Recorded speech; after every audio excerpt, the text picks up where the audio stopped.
Welcome to Your Story, Our History, a podcast from Londonderry YMCA. I'm Catherine, the project coordinator.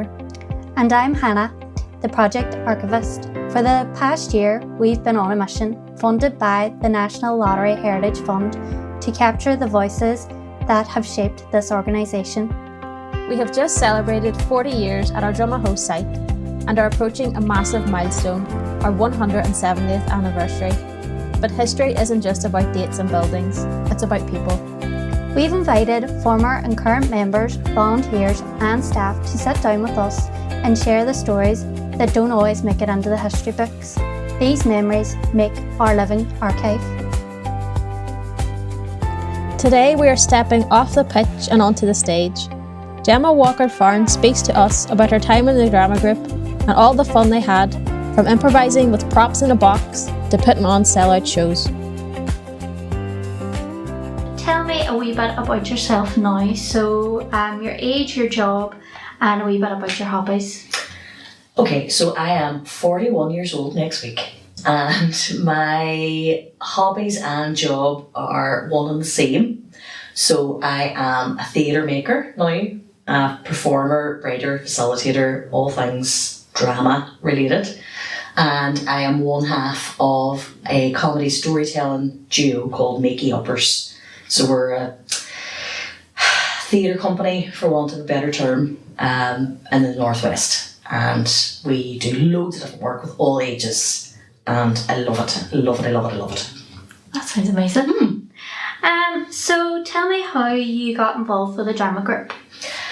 It was actually, so I have a twin brother called Andrew who couldn't be here this evening, but he says hello to everyone. And he had an interest in acting. He wanted to be an actor and he wanted to go to a drama group or whatever. So I managed to find out about one in school. There was an English teacher in my school. I went to Foyle, and he told me that there was this drama group on a Wednesday night at the YMCA in Drummahoe, and I passed this message on to my brother, and my mum was like, would you not go along with them? And I was like, no, it's not for me. Maybe I'll go for one night and see. And so we turned up. It was like October 1987, I think. And we showed up in the YM, in the foyer, in the corner, all nervous. And I saw all these ones coming in from my school, but they were older than me, like a lot older than me. And some of them were like the cool kids from school who were like 5th year, 6th year or something, and I'm like 2nd year going, oh, I can't speak to them. And everybody was having a crack and everybody seemed to really know each other, and it was really nerve-wracking. And then in comes John and he makes a beeline for me and my brother, and oh, Chloe, how are yous? And I think that same night we got involved in reading a script. It was Cinderella, it was a pantomime that was coming up, and we got allocated parts that night, and that was it. And just that was it. The two of us were in the group then for years. Brilliant. Wouldn't have missed it on a Wednesday night. So can you describe to me what a typical session in the drama group would look like? Do you know, we were just talking about this in there. I don't actually remember much about the content of the workshops. I remember fragments. I just remember laughing constantly. I remember being in stitches laughing. There was a lot of, we would have started, chatting in the foyer. There would have been a lot of chatting and just carrying on. And then we would have gone into one of the rooms and did maybe a couple of warm-up games as a big group. What did they look like? Do you remember? What did they look like? Probably things like fruit bowl and stuff, where you sit in a big circle and there's one person in the middle and they might shout out, everybody's allocated a fruit. Apple, pear, orange, and then apples, and then everybody has to run and grab a seat, or pears, all those kind of icebreaker type games. And then there was a lot of group, like small group activities, and a lot of improvisation.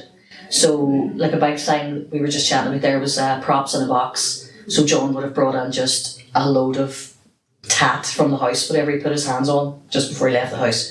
It could have been like a pipe and a scrubbing brush and whatever, a plastic bag and a rubber duck, I don't know. And you would have had to make up a scene. There would have been maybe groups of 4 or 5, and you'd have to make up a scene using all the props.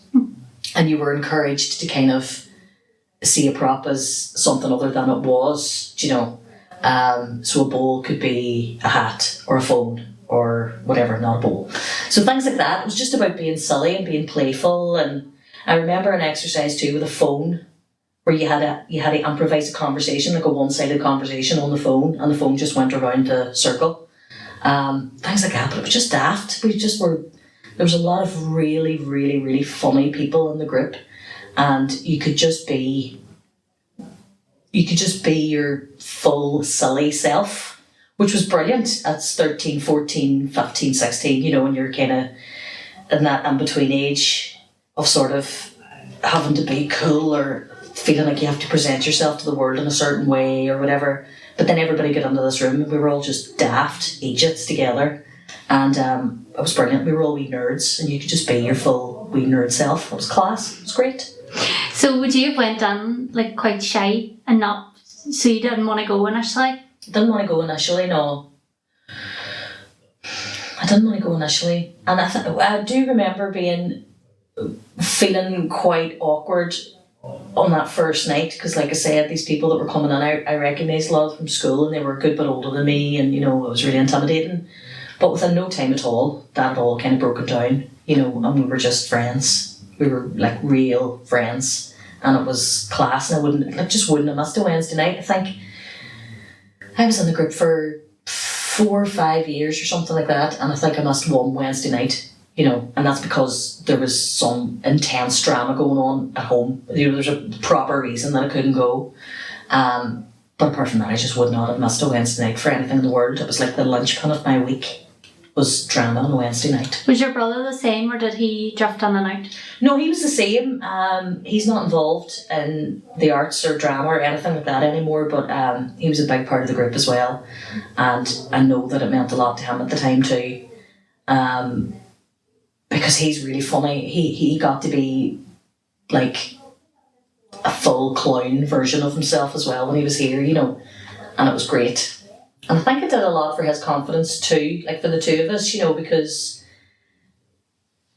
he just felt really accepted and funny. Like he could be funny and sort of anything goes. Do you know, when it came to the improvisation and stuff like that, it was great crack. It was just really good crack. Yeah. So, what was the single most memorable moment or event that you experienced while in the drama group? Is there like one thing that stands out to you? There were loads of brilliant moments, but for me, so when was it? Like 1999 maybe. We did a show. So we used to do a couple of shows a year, and they were big shows, like they were full 2-hour productions with an interval and, you know, sets and costume and props and lights and sound and the whole shebang. Like I do not know how John did it, but he did. And we used to do these variety concerts, and it could have been anything, like a night of music, comedy and dance, I think they were called. And there was one that we did, as I say, I think it was 1989, and it was to raise money for charity.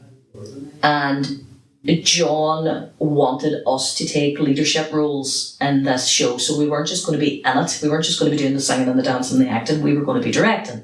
We were going to be stage managing. We were going to be like producing the whole thing ourselves, with support from him, obviously. But he made me director, and I was buzzing. I was 15, and I got to be director of this show.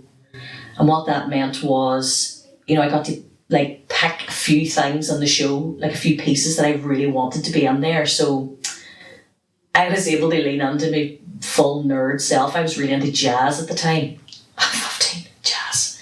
And I wanted a jazz cafe. I wanted there to be a jazz cafe sequence in this show. So, you know, we had a couple of songs, and we had a couple of people playing instruments, and then we had a dance. So we had like a choreographed dance to, what do you call it? It's a Van Morrison song. Moon Dance. It's a marvelous night for a moon dance. And we had a whole thing. And it was just brilliant. I loved doing that. And then we did these comedy sketches as well. There was this little book that I had in the house called Politically Correct Bedtime Stories. And they were really it was really funny. Like, kind kind of politically correct retellings of like Little Red Riding Hood and stuff like that. So I thought this book was hysterical, and I gave it to John, and John kind of took a couple of stories from the book and made them into, there's 3 Little Pigs and Little Red Riding Hood, I think, with 2 sketches, and he made them into sketches for the show, and they were hysterical, and I just loved it. I loved like being kind of given that responsibility and being able to make those choices as a 15-year-old, and I even got to go on the radio and like talk about being a director on this show, and it was just brilliant. It just set me up for life. It really did, you know. And the show was brilliant. Really enjoyed it. Really proud. Was really proud of it. Was really proud to be in that position as well and to be trusted with that responsibility. And it was a massive confidence boost as well. So that really stands out. And actually the politically correct bedtime stories sketches have, in a way, led to what I'm doing now, because many years later we had a 15-year drama group reunion show, and this was in the Waterside Theatre in 2010, and by then I was running the group. John kind of handed me the reins in 2007 when I graduated.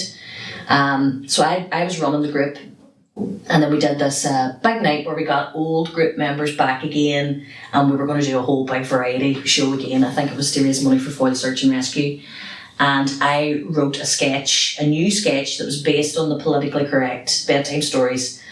And I wrote my own version of Cinderella, and it was called An Alternative Bedtime Story, and it had like 9 different characters on it, and it went down so well. And off the back of that, I started to get like storytelling gigs. And my career as a performer and a writer really took off from that. And then Makey Uppers, the comedy duo that I'm a part of now, started with that sketch, that Cinderella alternative bedtime story sketch, and we ended up making a whole hour-long show off the back of that and touring it and taking it to the Edinburgh Fringe and like So it all led from being 15 and being able to like choose things and direct and shape things creatively. So it was massive. I love that so much. That's so cool. Yeah. So what were some of the challenges you experienced when being part of the drama group? The challenges were, socially it was difficult sometimes because there were different cliques. It was always quite a big group. There was always quite a lot of us. And just, you're a teenager and you're not going to get on with everybody. So there definitely was generally speaking, we all got on really well and we all did really good shows together and we were all great teammates when we were performing, but there were still those like sort of the friction and interpersonal relationships when you're 15 and 16 and you're in different cliques or whatever. There was nothing major that came out of that, but it felt awkward sometimes, when there was a bit of tension or a bit of bad blood or a wee bit of whatever, and you're paranoid as a 15-year-old and thinking about who doesn't like me and just stuff like that. But I think that's normal in any group of people, especially young people anyway. Yeah. But nothing major, I would say, no. John was sort of mentioning about how it was cross-community. Can you speak a wee bit about that?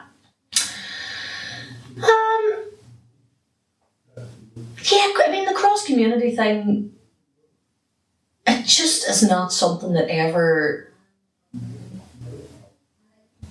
occurred to me when I was in the group. It didn't affect me or land on me in any way that, this is a cross-community group and there's Protestants and Catholics come together in the spirit of peace and reconciliation. I didn't. It was just the people in the drama group. Would you have known?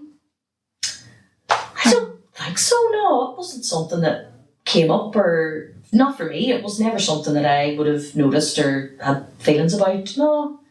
On that, actually, just because I said in the spirit of peace and reconciliation, another amazing thing that came out of being a part of the group was we got to do these incredible programs outside of the group as well. So at one point there was a thing that happened in the year 2000 called Youth Cruise 2000, and it was I don't know, one of these huge funded cross-community projects. And it was Mark Patterson, who's the youth worker then. He was connected to this big youth cruise project. So he came into the drama group and a few of us volunteered to be part of it. So there was me, Stephen McClay, Julianne, Paula, I think that was it from the drama group. And we got to be part of this incredible thing where with people from Limerick, there was young people from Limerick, from Derry, from Sligo, and we all were on these little river boats, like river cruisers, and we got, I think there was 3 or 4 different boats, and all these young people, and we got to like basically drive these river cruisers up the inland waterways in Ireland from Limerick to Enniskillen, and it took us 9 days, and it was the best. I still say it was the best 9 days of my whole life. It was just the most amazing thing, and that came out of being in the drama group, you know, being a young person, I suppose, seen at the times from the Protestant community, and then being part of a cross community project as well. So there's all that happening at the time as well, which was really, really cool. But in terms of being in the group and the cross community aspect, no, it didn't. So thinking back on your time, what was the most valuable lesson, skill or friendship you gained from the experience? Skill, lesson. Or friendship. Oh my God. Well, I mean, I have the career that I have now because of being in the drama group, 100%. I went on to study drama and English at university as a result of being in this group. Where'd you do that? Birmingham, the University of Birmingham, yeah. There were so many friendships as well. I mean, unfortunately, a lot of us have kind of lost contact now, or we're still in contact, but you know, you're 40 plus and people have families and live in different places, and you know, you don't see each other as much. But like, I had the closest friends in my life from that drama group, and like there was people that I even lived with, you know, many years later in my 20s, and the confidence, I mean, there was so much confidence that came out of being in that group as well, and feeling like you belonged somewhere, that sense of really feeling like you are a part of something, and whatever's happening at home, whatever's happening at school, at least there's this thing that you're a part of, and you know you're going to go there on a Wednesday night, you're going to have a laugh no matter what else is going on. And there was so much stuff going on. Like, I had a really, really difficult time at home at that age, but drama was there. Drama was the crack, you know, and it was a safe place, and that has always really stayed with me as well. I don't know what I would have done if it wouldn't have been for having that on a Wednesday night. So yeah, all those things. Did your mum or dad or guardian like drop you both down and then, or Yes. did you walk down or what? Oh no, we lived in Kilfennan, so it would have been too far to walk, but yeah, we would have got lifts. I think probably my mum would have left us out, or there might have been times then when John even might have picked us up and dropped us home and things like that. But yeah, mostly would have been my mum leaving us out. Yeah. Yeah. So you always made sure that you were there just... Oh, it was like, it was non-negotiable. Simple as that. So one more question then. So I know you've already sort of touched on this, but I'll just ask it anyway. So as a whole, what do you believe is the most significant contribution or positive effect the drama group had on the organisation during its time? Had on The YMCA. the YMCA? Oh. Well, I mean, I can only speak from my personal experience. And honestly, you know, I haven't really had much to do with the YMCA, like either side of my years in the drama group here. I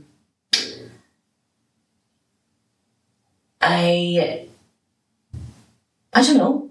I mean, I think it was an amazing thing. At the time that it happened, like 1996, there was nothing else like it in the Waterside. Like, there was no other, that I'm aware of, there was no other drama groups or anything like that for young people. And it was it was so important. It was so important, especially at that time, you know, mid-90s. And there were massive numbers. I mean, there were so many young people coming to this for a long time. And even in 2001, when it moved over to the Waterside Theatre, you know, those first few years in the Waterside Theatre, there were massive numbers as well. So there there was a need and a demand and a desire for this. And it's brilliant that it was on the YMCA, do you know, and that the facilities were here to support it, like the stage and all. And it really brought out, I mean, the shows were packed out. That whole sports hall was absolutely rammed with people when we did shows. And we would have done shows for at least 3 nights at a time. And it was packed out every night. So it was amazing for the community as well as for us as young people on the waterside to have this and to feel valued in that way. Yeah, that's the best way. I mean, it would be great if it was still happening, but I think like engagement is different now. It's just harder to engage people and things, young people, and drama and other things as well. And I don't know if that's because, you know, the culture's different. There's other things, you know, you can be entertained quite easily in your house now with iPads and games, and there's so many groups now that you can be a part of as well. You know, there's so many extracurricular activities and there's so many things going on all the time. So engagement is different, but at the time it was such a valuable thing on the waterside and in the town, and yeah. And is there anything else I should have asked you? Is there anything else you'd like to add? Just that it was so important in my life, this group. Like, it was so, I feel a bit emotional. It was so important. And it really changed my life. Like, it really did lead to what I'm doing now. And John, I mean, the fact that I have no idea. I mean, I think he definitely has a screw loose to be doing it. Like, he gave up so much of his time for no money. And for no reason other than he believed in it, you know. But he gave up so much time. He put on 2-hour shows twice a year with us, like loads of us. And we were not listening to him. And we did his head in, and we would not learn our lines. You know, you were getting up to all sorts of shit backstage, and oh my God. But he really, like, he did that for years and years and years.